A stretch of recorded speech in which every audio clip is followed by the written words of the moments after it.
Millennials are quitting their corporate jobs to take extended breaks that they're calling micro-retirement. And when I first heard this, I was absolutely shocked because, I don't know, it seems a bit risky. So today we will be diving into this micro-retirement trend, why so many people are prioritizing their happiness over their jobs, and what the real financial risks are. What's up, YouTube? It's Tiny C, and welcome to my digital garden.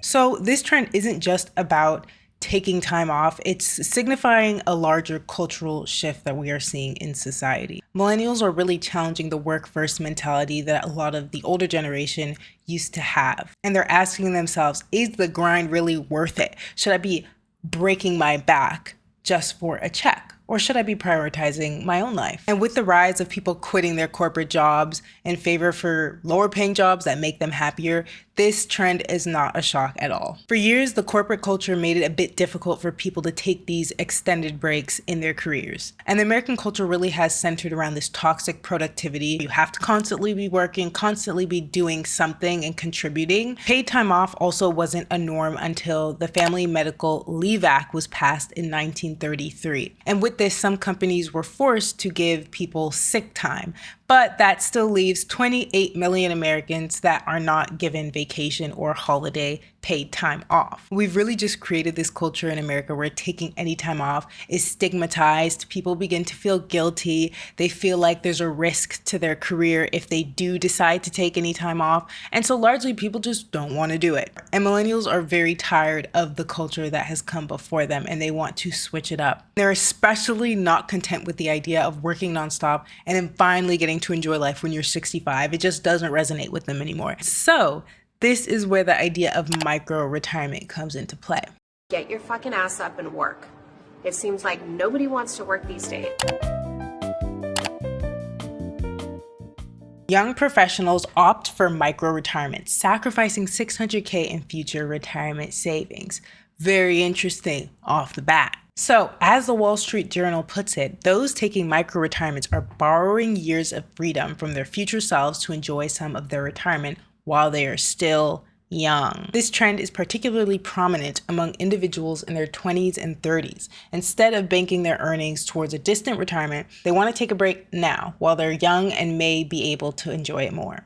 And this completely makes sense because just the idea of having to wait till you're 65 to retire is absolutely crazy. You aren't going to be able to climb mountains when you're 65. You're not going to be able to dive deep in the sea when you're 65. There's so many things that age might restrict from you. You also just don't know your health future. There's just so many unknowns. When your body is still healthy, it's just like that's when they're taking the life from you. So this looks interesting. The American Psychological Association reported that the average stress level among 18 to 34-year-olds is 6 out of 10, compared to those aged 65 and older who report stress levels of 3.4 out of 10. And I think the reason why 65-year-olds are only reporting a 3.4 out of 10 is because they're retired, they are living their life, they're happy, they potentially have saved up and can just rest on their laurels. And it's like, of course you're going to be happier than someone that's still in the slaving phase. They're still in the phase of overworking themselves and just planning for their future. And I understand that it's a necessary part of life, but the idea of challenging that,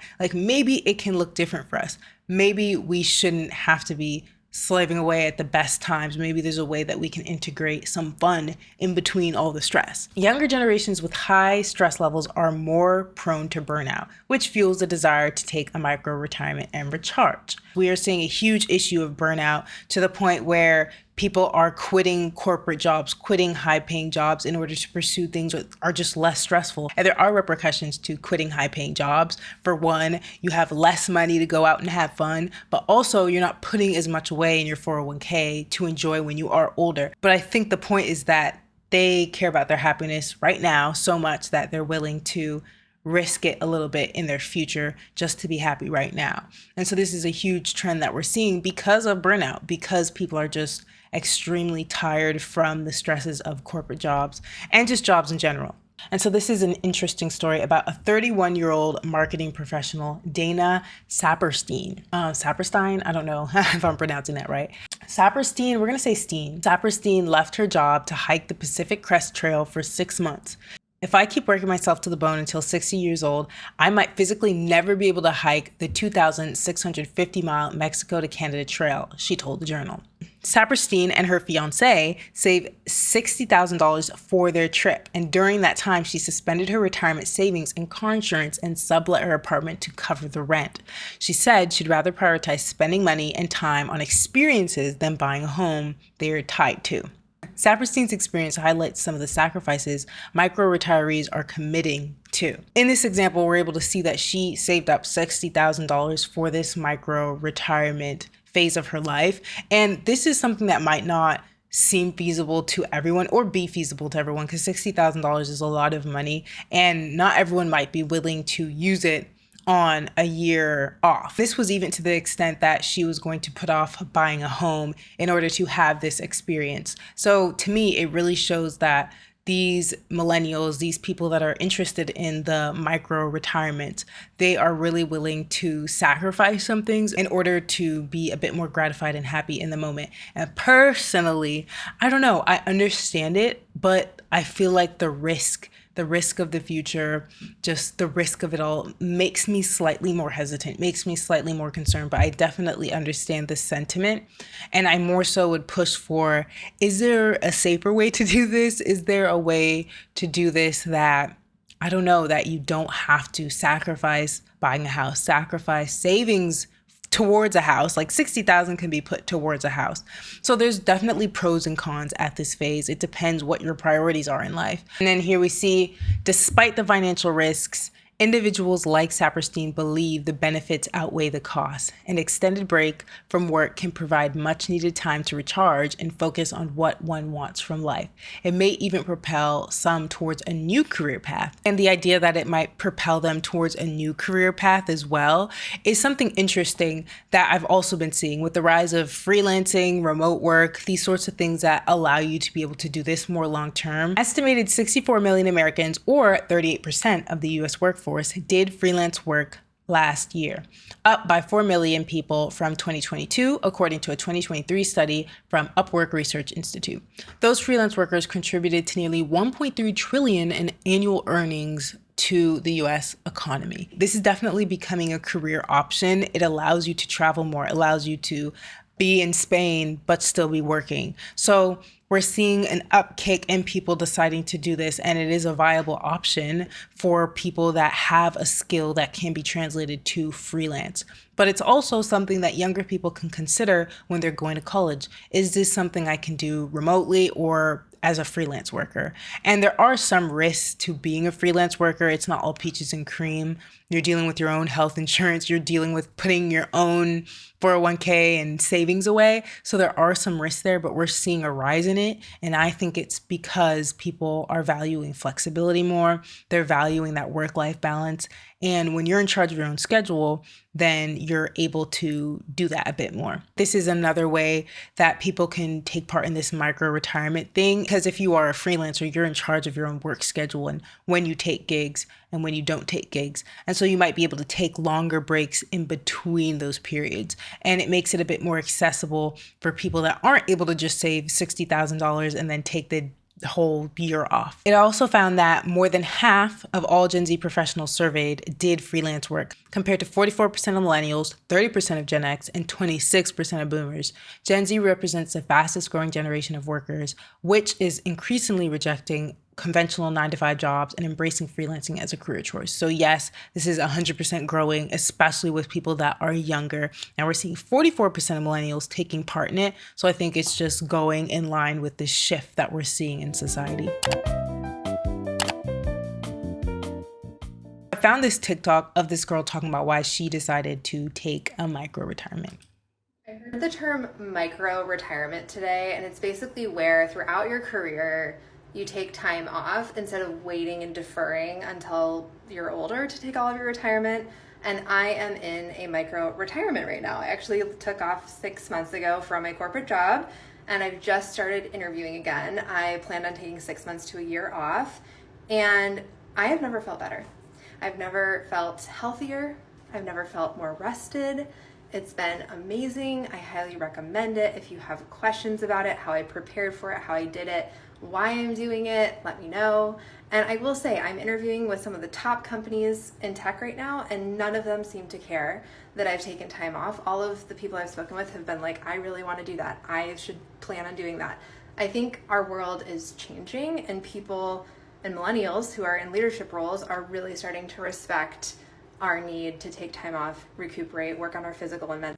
So I think she made a few interesting points. One was that she's saying that people aren't really saying anything about it. They're in fact encouraging it. And they're like, wow, like that's such a good idea. I should do something like that. But also that there's millennials in leadership that are allowing the space for that to happen. It used to be a ding if you had a gap in your employment, but there might be more understanding now as the generations have a more similar mindset towards work-life balance. We also have things like sabbaticals, which are a bit more supported and worked into certain careers. But as far as I know it, they're more tailored to the teaching profession. What is the sabbatical leave policy, and should you offer employees one? Yes, you should. The idea of giving employees sabbatical leave of absence has gained popularity among employers. In addition to combating employee burnout, sabbaticals in the workplace are another way employers can provide a valuable perk to help attract and retain employees.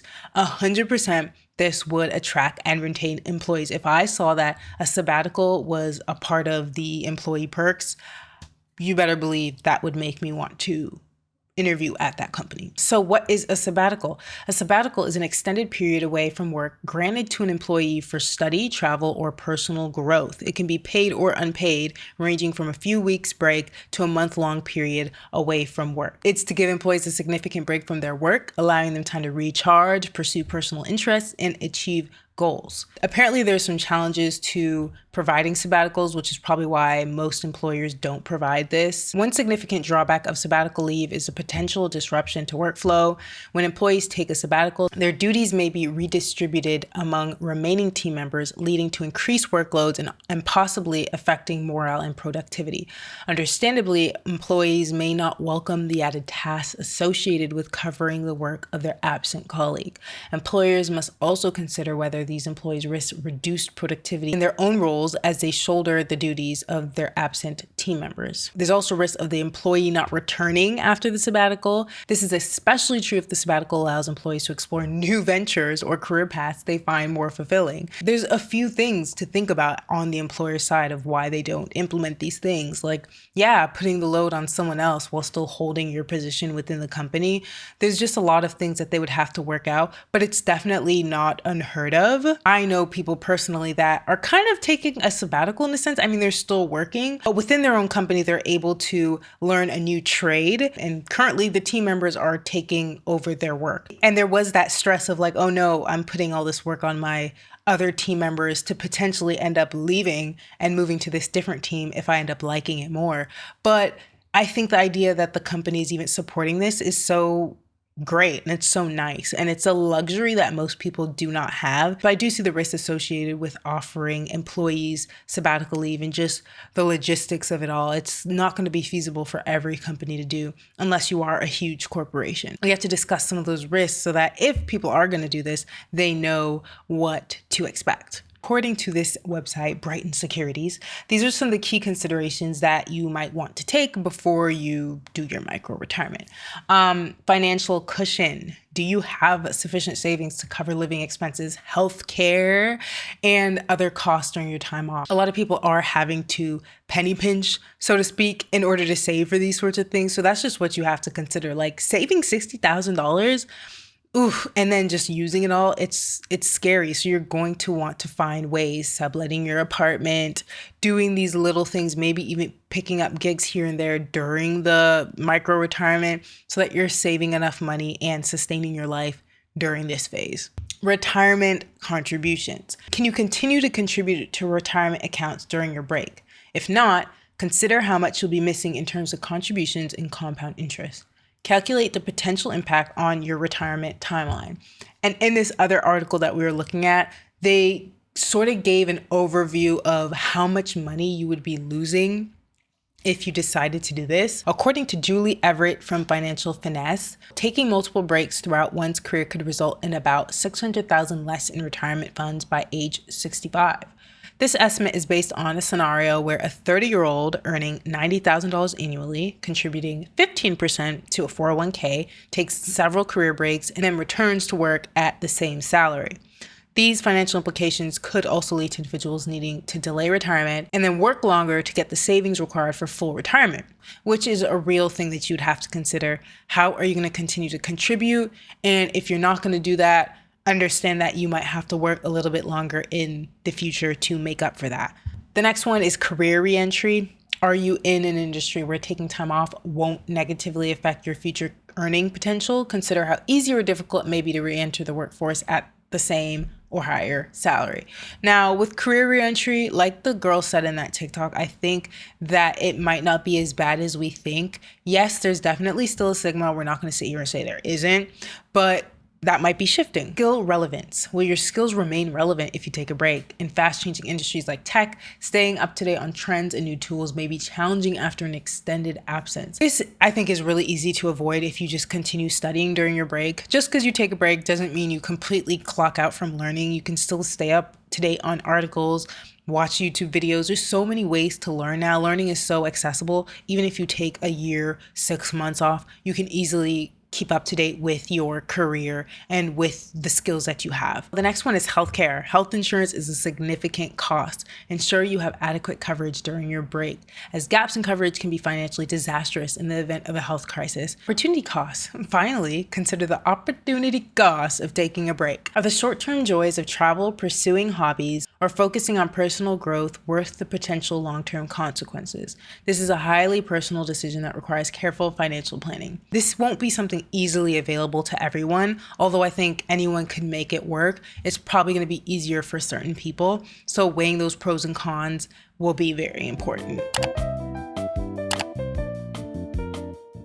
So to sum it all up, I really like this trend. I like this shift that we're seeing in society. If we can expand on this idea of a sabbatical and find ways that this could be integrated into companies a bit more easily, this would be really great. But also just personally trying to prioritize this in your life, I think is just really important. I would love to do something like this. I don't know. There's a lot of fear there. I would have to also do my own cost benefit analysis. But if I could get to that point where I can take 6 months off, that would be really cool. I think that one way this can be done is in between jobs. So sometimes people can say, can I start in 2 months? Can I start in 3 months? Just see what you can get away with. And so instead of quitting a job that you already have that you really like, you can wait till you're looking for a new job and just extend that period in between moving from one job to another. And this is how I might try to do something like this, so I can have the peace of mind of knowing that I still have a job waiting for me. And that might be the way a lot of people would feel comfortable to take part in this micro retirement trend, and probably a thing that people haven't considered. So I like this shift. I like what we're seeing. What are your thoughts on it? Would you want to take part? Does anything scare you about it? Leave your thoughts in the comment. I love reading your guys' comments. They're so interesting. If you've made it this far in the video, please post the waves emoji, because we're thinking of vacation. We're thinking of palm trees. Thank you so much for watching this deep dive. And don't forget to like, comment, and subscribe. And I will see you guys in the next YouTube video.